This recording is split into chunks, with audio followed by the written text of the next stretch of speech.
बुद्ध के ऊपर एक दफा एक आदमी ने आके थूक दिया, इतने गुस्से में आ गया, उनके ऊपर थूक दिया। उन्होंने उसको पहुंच लिया और उस आदमी से कहा कुछ और कहना है। उनके पास जो भिक्षु था आनंद, उसने कहा आप क्या बात कर रहे हैं, उसने कुछ कहा है, हमें आज्ञा दें हम उसे ठीक करें, तो हद हो गई कि वो आपके ऊपर थूक दे। बुद्ध ने कहा वो कुछ कहना चाहता है, भाषा असमर्थ है। बुद्ध ने कहा वो कुछ कहना चाहता है, भाषा असमर्थ है, वेग तीव्र है, कह नहीं सका, क्रिया से प्रकट किया है। इसको मैं कहता हूं करुणा। बुद्ध उस पर दया खाए कि कितनी भाषा असमर्थ है। वो कुछ कहना चाहता है, कोई बड़ी क्रोध की बात है, उसे प्रकट करना चाहता है, शब्द नहीं मिल रहे, थूक के जाहिर किया है। जब कोई मेरे पास प्रेम से आके मेरे हाथ पे हाथ रख लेता है तो कितनी करुणा मालूम होना चाहिए। वो कुछ कहना चाहता है, भाषा असमर्थ है, हाथ से हाथ रख के कुछ कहने की कोशिश करता है।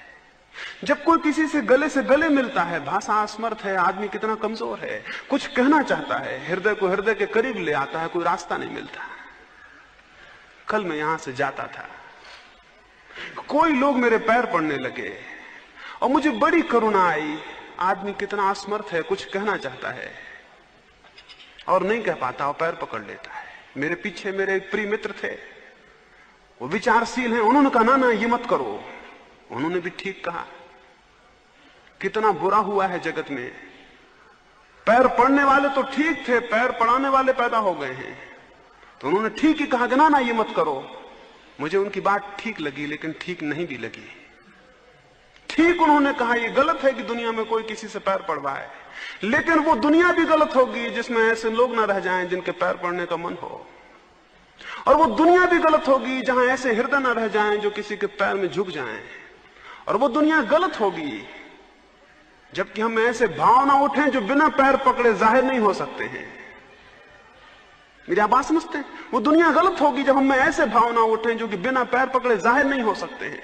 आदमी बहुत सूखा और बेमानी हो जाएगा। और फिर मैं ये भी आपको स्मरण दिलाऊं, मैं हैरान हुआ हूं जब मैंने किसी को अपने पैर में झुकते देखा है, तो मैंने पाया वो मेरे पैर नहीं पकड़े हुए है, उसे मेरे पैर में कुछ दिख रहा है, वो शायद परमात्मा के पैर पकड़े हुए है। और जब भी कोई किसी के पैर में झुका है, आज तक झुकाया ना गया हो, जब भी कोई किसी के पैर में झुका है वो सिर्फ परमात्मा के पैर में झुका है, वो किसी के पैरों में नहीं झुका।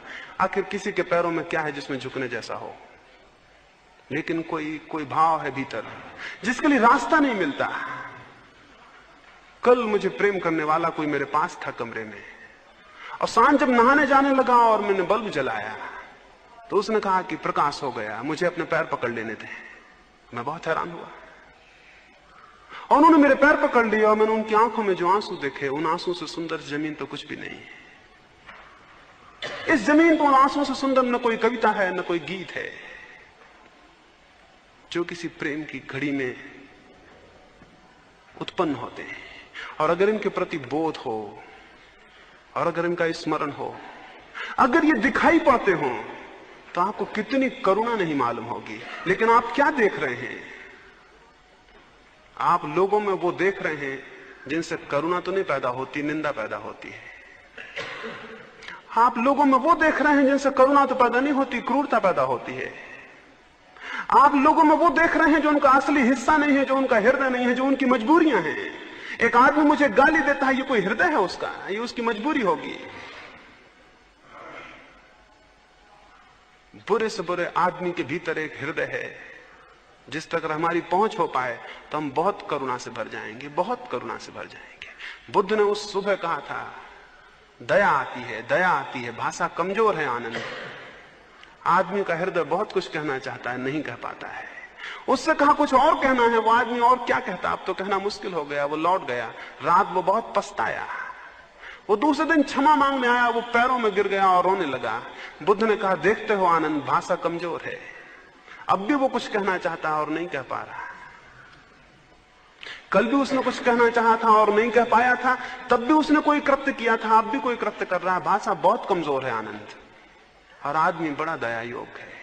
और 4 दिन का ये जीवन है, और 4 दिन का भी हम कहते हैं, 4 घड़ी का भी क्या है।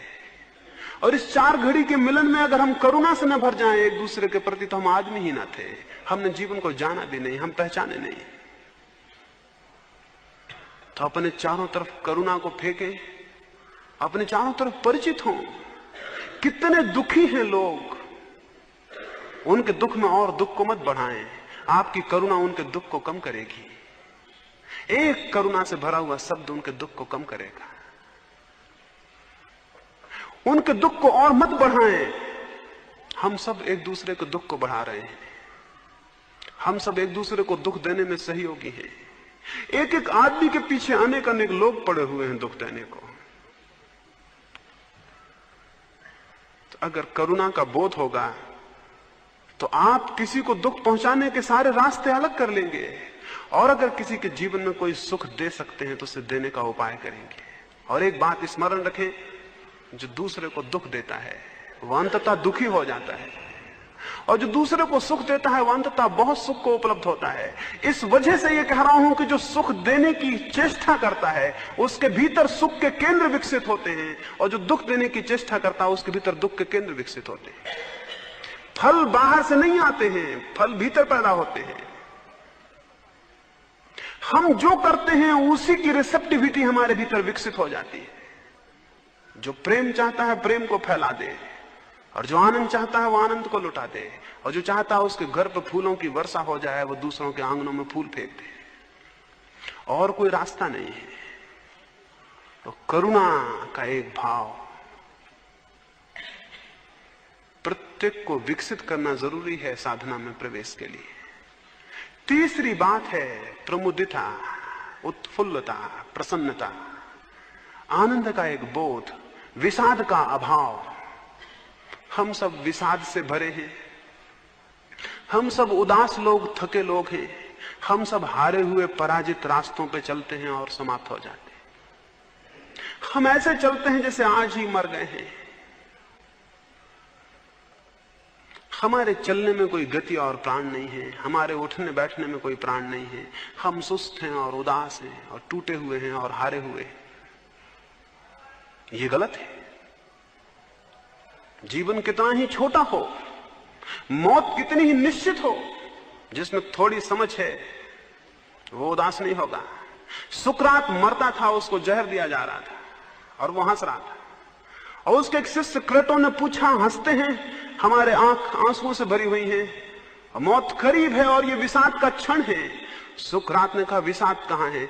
अगर मरा और बिल्कुल ही मर गया तो विषाद क्या, क्योंकि दुख को अनुभव करने को कोई बचेगा नहीं। और अगर मरा और बचा रहा तो दुख क्या, जो खोया वो अपन ना थे, जो अपन थे वो बचे हुए हैं। तो उसने कहा, मैं खुश हूं। मौत दो ही काम कर सकती है, या तो बिल्कुल मिटा देगी, बिल्कुल मिटा देगी तो खुश हूं क्योंकि बचूंगा ही नहीं दुख अनुभव करने को, और अगर बचा देगी मुझको तो खुश हूं क्योंकि जो मेरा नहीं है वो नष्ट हो जाएगा, मैं तो बचूंगा। मौत दो ही काम कर सकती है, इसलिए हंसने जैसी है। सुकरात ने कहा, मैं प्रसन्न हूं क्योंकि मौत क्या छीन लेगी, या तो बिल्कुल ही मिटा देगी तो क्या छीना, क्योंकि अब जिससे छीना वो भी नहीं है, तो दुख का कोई अनुभव नहीं होगा। और अगर मैं बच रहा तो सब बच रहा, मैं बच रहा तो सब बच रहा।